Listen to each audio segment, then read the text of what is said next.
Good morning. तो हम लोग ने लास्ट टॉपिक नेटवर्क के बारे में जाना था। अब हम लोग एक प्रैक्टिकल के ज़रिए समझने की कोशिश करेंगे कि पीयर टू पीयर नेटवर्क और क्लाइंट सर्वर नेटवर्क कैसे क्रिएट किया जाता है। तो सीसीएनए के प्रैक्टिकल्स को करने के लिए सिस्को ने एक सिमुलेशन टूल दिया हुआ है, एक सॉफ्टवेयर दिया हुआ है जिसके ज़रिए आप वो सारे प्रैक्टिकल्स करके देख सकते हैं जो आपको नेटवर्क में डिवाइसेस पर करने को मिलेगा। क्योंकि आपके पास इतना पैसा नहीं है कि आप राउटर स्विचेस को परचेज़ कर सकें, तो आप इस टूल का यूज़ करके यहाँ पर आपको सारी सीरीज़ के राउटर स्विचेस फायरवॉल डिवाइसेस सब कुछ अवेलेबल होगा और ये उसी तरह से काम करेंगे जैसे रियल में डिवाइसेस काम करती हैं। तो इसके लिए आपको क्या करना होगा, सिस्को पैकेट ट्रेसर नाम का ये जो सॉफ्टवेयर होता है, आप देख रहे होंगे ये सॉफ्टवेयर दिया हुआ है। इसके लिए आपको सिस्को की साइट पे जाना है और वहाँ पर अपनी आईडी क्रिएट करके इसको डाउनलोड कर लेना है। और सेटअप बहुत ही आसान होता है, बस आपको डबल क्लिक करके रन कर देना है और नेक्स्ट नेक्स्ट नेक्स्ट करके इसको इंस्टॉल कर लेना है। इंस्टॉल करने के बाद जब आप इसको ओपन करेंगे, डबल क्लिक करिएगा आइकन पर, तो इस तरह से आपका ये ओपन हो जाएगा। जब पहली बार ओपन करेंगे तो जो है यहाँ पर देखिए एडिट मेन्यू में जाके, सॉरी प्रेफरेंस मेन्यू में जाके यहाँ पर आपको ऑप्शन मेन्यू में जाएंगे, यहाँ पर प्रेफरेंसेस ऑप्शन दिखेगा। यहाँ पर आप फ़ॉन्ट पे जाके आप फ़ॉन्ट्स और जो है साइज़ को इंक्रीज़ डिक्रीज़ कर सकते हैं। ठीक है, तो ताकि जब आगे हम कमांड्स करेंगे तो बहुत छोटा छोटा दिखता है, एक फ़ॉन्ट बहुत छोटा होता है तो वो हमको समझ में नहीं आएगा, तो हम उसको यहाँ से घटा बढ़ा सकते हैं। ठीक है, तो यहाँ पर देखिए सारी डिवाइसेस दी हुई हैं, जैसे कि आप ये नेटवर्क डिवाइसेस हैं। यहाँ पर राउटर, ये सारी राउटर की सीरीज़ आ जाएगी जब क्लिक करेंगे। स्विच पे क्लिक करेंगे तो ये सारी स्विच की सीरीज़ आ जाएगी, लेयर 2 लेयर 3 स्विचेस सब सारे आपको यहाँ पर दिखेंगे। ये आपका जो है हब है, ये वाईफाई डिवाइसेस यहाँ पर आपको सारी मिल जाएंगी। ठीक है, इसी तरह से जब दूसरी कैटेगरी आप जो है यहाँ पर एंड डिवाइसेस पर क्लिक करेंगे तो एंड डिवाइसेस क्या होती हैं, जो आपके जैसे वर्क स्टेशंस हो गए, डेस्कटॉप हो गए, लैपटॉप हो गए, सर्वर हो गए, मोबाइल हो गए, ये सब आपकी एंड डिवाइसेस होती हैं। तो वो सारी एंड डिवाइसेस आपको यहाँ पर दिखेंगी। ठीक है, अब डिवाइसेस को कनेक्ट करने के लिए आपको वायर्स की ज़रूरत पड़ेगी, तो यहाँ पर आप क्लिक करिएगा कनेक्शन पे। तो यहाँ पर आप देखेंगे सारे वायर आपको जो जितने भी मार्केट में अवेलेबल हैं सब दिख जाएंगे। ठीक है, तो जो है यहाँ पर ये ऑटोमेटिक है, जैसे आपको समझ में नहीं आ रहा है कि हम स्ट्रेट वायर का यूज़ करें या क्रॉस वायर का यूज़ करें, तो आप इस जो है पहले वाले ऑप्शन का यूज़ करके आप कनेक्ट कर दीजिए। जो भी वायर की ज़रूरत होगी वो अपने आप सेलेक्ट कर लेगा, वरना ये कंसोल वायर है। आप जब कर्सर ले जाएंगे तो नीचे लिख के आता है कौन, यहाँ पर आप देखेंगे तो ये वायर के बारे में बताता रहता है। जैसे यहाँ पर देखिए ये जो है आपको स्ट्रेट वायर है, ये क्रॉस वायर है, इस तरह से आपको फाइबर ऑप्टिक सारे वायर्स यहाँ पर दिखेंगे। तो जो है अगर हमको यहाँ पर चाहिए, जैसे हमको एक सिंपल सा पीयर टू पीयर नेटवर्क बनाना है, तो सिंपल नेटवर्क बनाने के लिए हमारे पास में, जैसे मान लीजिए एक शॉप है और वहाँ पर 5 सिस्टम लगे हुए हैं और मुझे 5 सिस्टम के बीच में नेटवर्किंग करनी है, तो आपको क्या चाहिए होगा, एक स्विच चाहिए होगा 8 पोर्ट का। आप स्विच ले लीजिए, तो यहाँ पर ये 12 पोर्ट का स्विच है, इसको उठाया और यहाँ पर रख लिया, छोड़ दिया माउस से। ड्रैग एंड ड्रॉप कर सकते हैं या क्लिक करके फिर दोबारा क्लिक करेंगे जहाँ पर चाहिए वहाँ पर जो है वो डिवाइस आ जाएगा। अब आपको पीसी चाहिए तो यहाँ पर क्लिक करिए। अभी देखिए आप ऐसे अगर सिंपल क्लिक करेंगे और फिर यहाँ पर क्लिक करेंगे तो 1 बाय 1 यहाँ पर क्लिक बार बार करना पड़ेगा। और अगर आप चाहते हैं एक ही बार में कुछ ऐसा हो जाए कि हम 5 डिवाइस या 10 डिवाइस हमको चाहिए तो हमको बार बार यहाँ क्लिक ना करना पड़े, तो इसके लिए आपको क्या करना होगा, इसके ऊपर आपको पहले कंट्रोल बटन प्रेस करना है, फिर माउस से क्लिक करना है और छोड़ देना है। ठीक है, और फिर जहाँ पर आपको जो है जितनी भी डिवाइसेस कहिए बस क्लिक करते जाइए, आपका जो है डिवाइसेस आती जाएंगी। जैसे एग्जांपल के तौर पे मैं कंट्रोल बटन प्रेस करके फिर इस डिवाइस के ऊपर जो भी डिवाइस चाहिए वो क्लिक कर देता हूँ।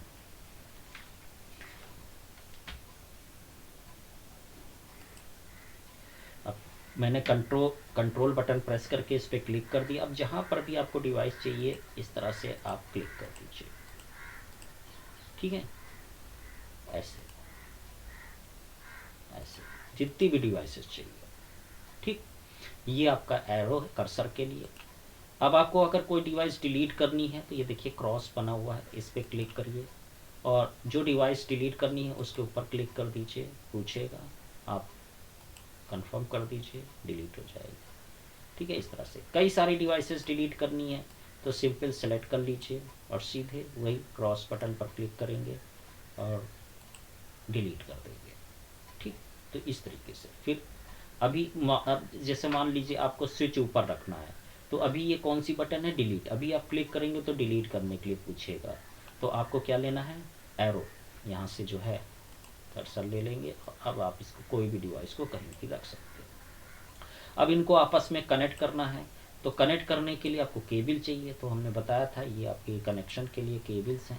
नहीं समझ में आ रहा है तो कंट्रोल बटन प्रेस करके, ऐसे बार बार हमको लेना पड़ेगा तो कंट्रोल बटन प्रेस करके इस पर क्लिक करिए और फिर से डिवाइसेस पर क्लिक करके कनेक्ट कर दीजिए। तो कंट्रोल बटन प्रेस करके मैंने इस पर क्लिक किया। अब क्लिक करने के बाद में क्लिक छोड़ दीजिए। अब जिस पीसी को जो है कनेक्ट करना है उस पर क्लिक करिए और फिर स्विच पे क्लिक करिए, फिर पीसी पर क्लिक करिए, स्विच पे क्लिक करिए, फिर पीसी पर क्लिक करिए, फिर स्विच पे क्लिक करिए, फिर पीसी पर क्लिक करिए, फिर स्विच पे क्लिक करिए, फिर पीसी पर क्लिक करिए और फिर स्विच पे क्लिक करिए। तो ये आपका क्या हो गया, peer to peer network create हो गया, ठीक है। इसी तरह से अब अगर हमको क्लाइंट सर्वर मॉडल क्रिएट करना होता तो अभी इनको आपस में कम्युनिकेट कराने के लिए हमको एक और चीज़ की ज़रूरत पड़ेगी जो कि एड्रेस है। एड्रेस क्या होता है ये हम आगे चैप्टर में एक्सप्लेन करेंगे। अभी एग्जाम्पल के लिए आप बस खाली सीख लो कैसे डाला जाता है इसमें एड्रेस। जैसे इसको आप ऐसे समझो कि अगर आपको कोई लिफाफा भेजना है, किसी को जो है निमंत्रण भेजना है, बाया पोस्ट भेजना है, लेकिन अगर एड्रेस ना डाले तो क्या पहुँचेगा, नहीं पहुँचेगा ना। तो एड्रेस का होना ज़रूरी है। तो उसी तरह से हर डिवाइस का अपना एक एड्रेस होता है। तो जब डिवाइस कोई फाइल भेजती है तो वो उसी एड्रेस पर पहुंचती है। तो उसको हम लोग आगे डीपली पढ़ेंगे। तो अभी आप सिंपल सा जैसा मैं कर रहा हूँ वैसे करिए। जैसे डिवाइस पे क्लिक करिए, अब मुझे इस पर आईपी डालनी है तो आईपी यही एड्रेस होता है, लॉजिकल एड्रेस बोलते हैं हम लोग।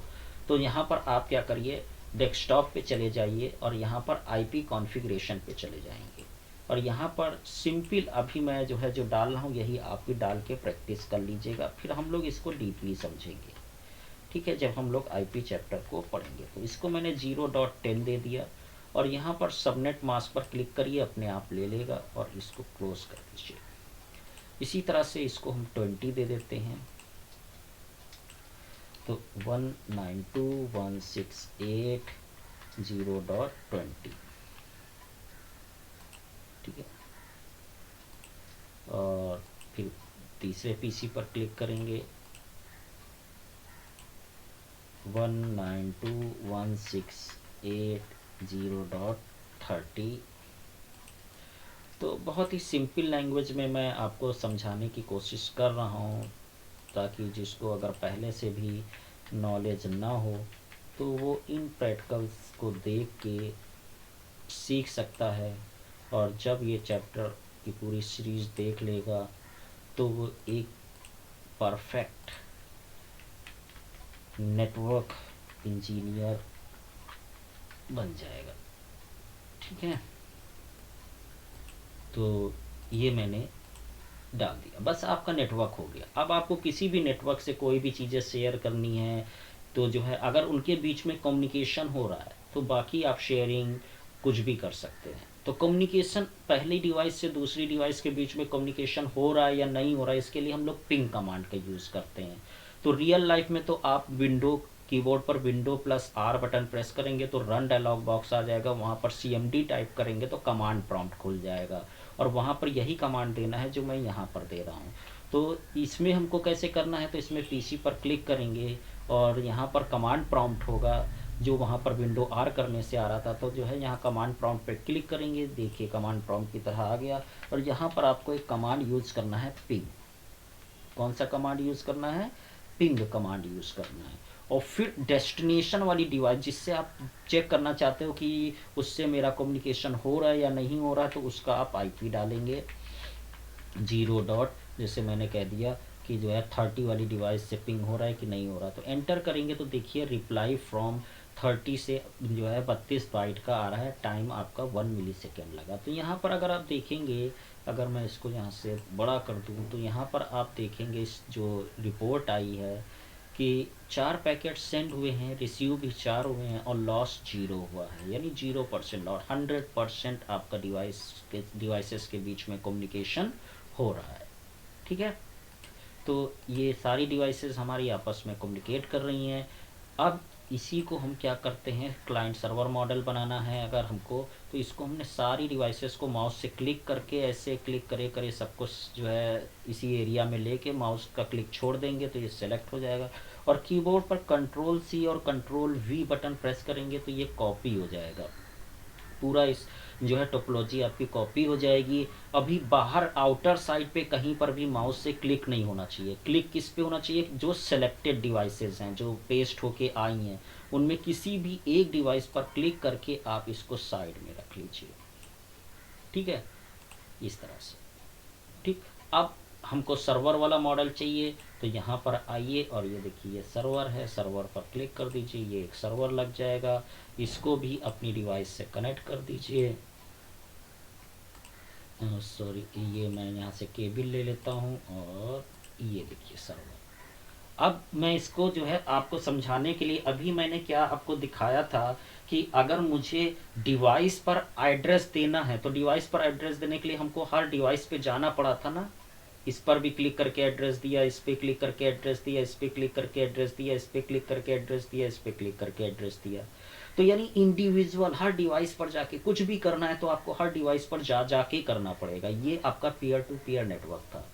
लेकिन क्लाइंट सर्वर मॉडल में क्या करेंगे, अब यही आईपी जो हमने जा जाके दिया था, अब मैं आपको दिखाता हूँ कि सर्वर से कैसे मिलेगी। तो इसके लिए हम क्या करेंगे, डीएचसीपी सर्वर जो है इस पर कॉन्फ़िगर कर देते हैं। तो ये सर्वर पर क्लिक करिए, यहाँ पर देखिए आपको सर्विसेज मिलेगा।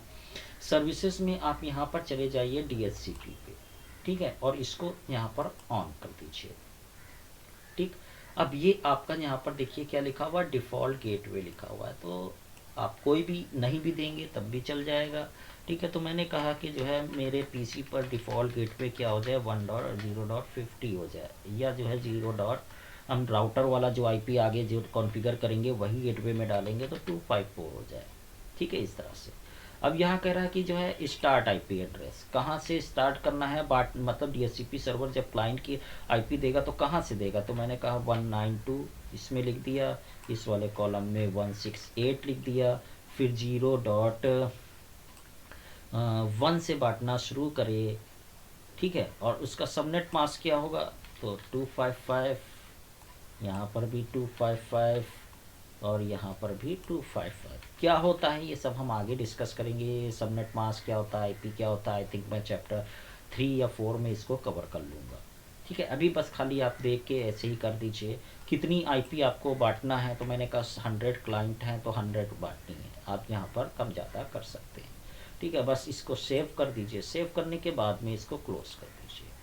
अब जब आईपी देखिए, आप क्लाइंट जो होते हैं, क्लाइंट मतलब वर्क स्टेशन, जो एंड डिवाइसेस यानी जो हमारी एंड डिवाइसेस हैं, सिस्टम्स हैं, लैपटॉप हैं, मोबाइल हैं, तो इन पे जो है आप दो तरीके से जो है एड्रेस दे सकते हैं। जैसा कि अभी आपको मैंने दिखाया कि आप जा के दीजिए, तो ये होता है स्टैटिक, और दूसरा होता है सर्वर के थ्रू। तो सर्वर के थ्रू देने के लिए आपको क्या करना होगा, इस पर आप क्लिक करिए, डेस्कटॉप पे जाइए, यहीं पर आके आपने आईपी कॉन्फ़िगरेशन पे आईपी डाली थी ना, तो यहाँ पर ये देखिए लिखा है स्टैटिक, यानी आप मैनुअल आईपी डाल रहे हैं। ठीक है, तो 3 4 5 10 पीसी के लिए तो ठीक है, लेकिन जहाँ पर 100 200 पीसी होते हैं वहाँ पर स्टैटिक मेथड यूज़ नहीं किया जाता है, वहाँ पर क्लाइंट सर्वर मेथड यूज़ किया जाता है। तो जैसे मैंने सर्वर लगा दिया, बस आपको क्या करना है, डीएचसीपी पे लगा देना है। तो जैसे ही आप डीएचसीपी पे लगाएंगे तो आप देखेंगे आपकी डिवाइस को डीएचसीपी सर्वर के थ्रू आईपी मिल जाएगी। अच्छा चलिए, एक प्रॉब्लम और देखने को मिली। अभी आप यहाँ पर देख रहे होंगे कि एक एरर आ गई, ये भी बहुत ज़रूरी था, अगर आंसर आ जाता तो शायद मैं इसको बताना भूल जाता। ठीक है, तो यहाँ पर देखिए 169.254 के नेटवर्क का एक आईपी मिल रहा है, इसको हम लोग अपीपा आईपी बोलते हैं। अपीपा आईपी जो है क्यों बोलते हैं, क्योंकि जो है अपीपा कब मिलेगी क्लाइंट को, तब मिलेगी जब ये क्लाइंट ने रिक्वेस्ट तो की आईपी की कि मुझे आईपी दो, लेकिन ये डीएचसीपी सर्वर से कम्युनिकेशन हो नहीं रहा है। तो जब डीएचसीपी सर्वर से कम्युनिकेशन होता नहीं है तो जो है जो पीसी के ओएस इंस्टॉल होता है वो उसको जो है क्या करता है, एक आईपी अलॉट कर देता है जिसको जो है अपीपा बोलते हैं। ये बी क्लास का होता है और इसकी रेंज फिक्स है 169254। ठीक है, तो इतना ध्यान रखिएगा। ठीक है, अगर आपसे पूछा जाएगा डीएचसीपी सर्वर से कम्युनिकेशन नहीं होता तो कौन सी रेंज का आईपी मिलता है, तो अपीपा रेंज का मिलता है। रेंज पूछे तो 169254, बाकी 2 ऑक्टेट में कुछ भी हो सकता है। और ये कौन सी क्लास का होता है, बी क्लास का होता है। अच्छा, अब मैं आपको बताता हूँ क्यों नहीं मिल रहा है, क्योंकि मैंने बताया था अगर एड्रेस नहीं होगा तो कम्युनिकेशन नहीं होगा, चिट्ठी पहुंचेगी ही नहीं, रिक्वेस्ट पहुंचेगी ही नहीं, क्योंकि मैंने अभी डीएचसीपी सर्वर पे तो एड्रेस डाला ही नहीं। तो सर्वर पर तो खुद का एड्रेस होना चाहिए। ठीक है, जैसे ऑफिस जो है कहीं तो बना होना चाहिए, तो ये आएंगे उस ऑफिस में और अपनी रिक्वेस्ट को पूरा करके ले जाएंगे। तो ये सर्वर पे हमको आईपी क्यों नहीं मिली वो हम डीएचसीपी में डीपली समझेंगे, क्योंकि इसको हमने ये तो बता दिया ये बांटना है, लेकिन कौन सी रेंज का बांटना है तो वो तभी बांटेगा जब इस पे खुद का जो है वो आईपी पड़ा हो। तो मैं इसको भी अपना आईपी दे देता हूँ। तो डेस्कटॉप पे चलते हैं, तो यहाँ पर देखिए इस पे आईपी नहीं पड़ा है, तो इस पे भी आईपी दे देते हैं। तो मैं 168.0 डॉट इसको 200 दे देता हूँ। और अब मैं चेक करता हूँ फिर से, तो इस पर क्लिक करेंगे और फिर से वापस डीएचसीपी पर क्लिक करते हैं, तो देखिए IP 0.1 तुरंत मिल गई। और जो गेटवे डाला था आपका गेटवे भी आ गया। ठीक है, तो ये कहाँ से हो रहा है, ये देखिए सेंट्रल एक जगह से मैनेज हो रहा है और वही सारे नेटवर्क पे सारी डिवाइसेस को आईपी अलॉट करेगा। ये देखिए, ये देखिए इसको भी आईपी मिल गई। इसी तरह से इस पर जाइए और यहाँ भी जो है आईपी जो है मिल जाएगी। ठीक है, इसके बाद जो है आप जितनी भी डिवाइसेस पर क्लिक करेंगे आपको यहीं से आईपी, एक सेंट्रल डिवाइस से आईपी मिलती जाएगी। तो ये आपका कौन सा मॉडल हो गया, क्लाइंट और सर्वर मॉडल हो गया। ठीक, तो यही मैं समझाने की कोशिश कर रहा था। देखिए यहाँ कोई मैनेजमेंट डिवाइस नहीं, इंडिविजुअल कुछ भी काम करना है आपको हर डिवाइस पर जा के करना पड़ेगा। तो ये कहाँ पर यूज़ किया जाता है, छोटे जगह पर, स्मॉल जियोग्राफिकल एरिया। ठीक है, और लार्ज जहाँ पर कई सारी डिवाइसेस होती हैं उनको हम एक एक डिवाइस पर जाके उनको मैनेज नहीं कर सकते हैं, तो फिर हम लोग एक सेंट्रल डिवाइस का यूज़ करते हैं और वहीं से सब कुछ मैनेज करते हैं, तो उसको हम कहते हैं सर्वर। तो अगर हम अपने लैन में, ये हमारा क्या है, लैन है, तो अगर हम अपने लैन में सेंट्रल मैनेजमेंट चाहते हैं तो उसके लिए हमको क्लाइंट सर्वर मॉडल चाहिए होता है। और अगर हम जो है इंडिविजुअल हर पीसी पर जाके करना चाहते हैं तो फिर जो है हमको जो है peer to peer network create करना होता है। ये आपका लेस सिक्योर होता है, ये ज़्यादा सिक्योर होता है। ठीक है, तो आई थिंक आपको समझ में आ गया होगा। आप प्रैक्टिकल करिए, इसको समझिए। अगर कोई दिक्कत होती है तो कमेंट करिए, मैं आपको ज़रूर उस प्रॉब्लम को